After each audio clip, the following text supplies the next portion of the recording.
ಶ್ರೀರಂಗಪಟ್ಟಣ ತಾಲೂಕು ಬಳ್ಳೆಕೆರೆ ಅಂತ ನಮ್ಮ ಗ್ರಾಮ, ಮಂಡ್ಯ ಜಿಲ್ಲೆ. ಈ ತರದ್ರಲ್ಲಿ ನನಗೆ ಅಂದ್ರೆ ನಮ್ಮ ಕಲೆ ಎಲ್ಲಿಂದ ಹುಟ್ಟುತ್ತೆ ಅಂದ್ರೆ ನಮ್ಮಂತವ್ರಿಗೆ, ಹಳ್ಳಿ ಬೆಳೆದವ್ರಿಗೆ, ನಮ್ಮ ಹಳ್ಳಿ ಗ್ರಾಮೀಣ ಒಳಗೆ ನಡೆಯುವಂತ ಜನಪದಗಳು, ಹಬ್ಬಗಳು, ಅಲ್ಲಿ ಆಡುವಂತ ಹಾಡುಗಳು, ಸೋಬಾನೆ ಮದುವೆಗಳಲ್ಲಿ ಆಡುವಂತ ಸೋಬಾನೆ ಪದಗಳು, ಈ ತರದಲ್ಲೇ ನಮ್ಗೆ ಆಸಕ್ತಿ ಶುರುವಾಗಿದ್ದು. ಆ ಆಸಕ್ತಿ ಅಲ್ಲಿಂದ ಶುರುವಾಗಿ ರಂಗಭೂಮಿ ಮುಖಾಂತರ ನನಗೆ ತೇಜೋಣ ಬಂದವರು ಪೂರ್ಣಚಂದ್ರ ತೇಜಸ್ವಿ ಪವನ್ ಕುಮಾರ್ ಅವರ ಮುಖಾಂತರ ಲೂಸಿಯ ಜರ್ನಿ ಶುರುವಾಯಿತು.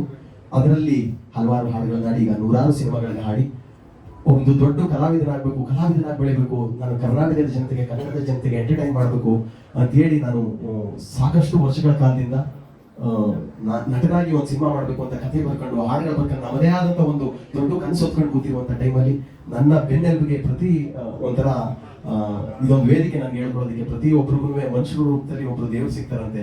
ಹಂಗೆ ನನಗೆ ಮನುಷ್ಯರ ರೂಪದಲ್ಲಿ ಒಬ್ರು ದೇವರು ಸಿಗ್ತವರು ನಮ್ಗೆ ಕೀರ್ತಿ ಸ್ವಾಮಿ, ಬೆಂಚಿಕ್ ಸ್ವಾಮಿ. ನಿನ್ನಲ್ಲಿ ಟ್ಯಾಲೆಂಟ್ ಇದೆ, ಅದ್ಭುತವಾಗಿದೆ ಅಂತ, ನಿನ್ನ ಟ್ಯಾಲೆಂಟ್ ಇದೆ, ನೀನ್ ಬೆಳಿತೀಯಾ, ನಿನ್ಗೆ ಏನ್ ಮಾಡ್ಬೇಕು ಅಂತ ಹೇಳಿದಾಗ, ನಾನು ಹಿಂಗೆ ಅಮೆರಿಕದಲ್ಲಿ ಒಂದು ಕಾರ್ಯಕ್ರಮಕ್ಕೆ ಹೋಗಿದೆ.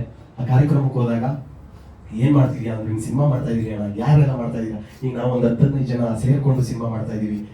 ಹಂಗೆ ಹೇಳಿದಾಗ 10-15 ಜನ ಎಲ್ಲ ಸೇರ್ಕೊಂಡು ಏನ್ ಕತೆ ಮಾಡಿದ್ಯಾ, ಕತೆ ಹೇಳೋದು, ಕತೆ ಹೇಳಿದೆ, ಹಾಡುಗಳು ರೆಡಿ ಮಾಡ್ಕೊಂಡಿದ್ದೆ, ಹಾಡು ಹೇಳಿದೆ, ಇಷ್ಟು ಚೆನ್ನಾಗಿ ಮಾಡ್ಕೊಂಡಿದ್ಯಾ, ಇಂಥ 10-15 ಜನ ಸೇರ್ಕೊಂಡು ಪ್ರಾಜೆಕ್ಟ್ ಹಾಳಾಗದ್ ಬೇಡ, ಒಬ್ಬೊಬ್ರು ಮನಸ್ಥಿತಿ ಒಂದೊಂದ್ ತರ ಇರುತ್ತೆ, ನಾನ್ ನಿನ್ಗೆ ನಿಂತ್ಕೊಳ್ತೀನಿ, ಏನ್ ಮಾಡ್ತೀಯಾ ಮಾಡು ಅಂತ ಹೇಳಿ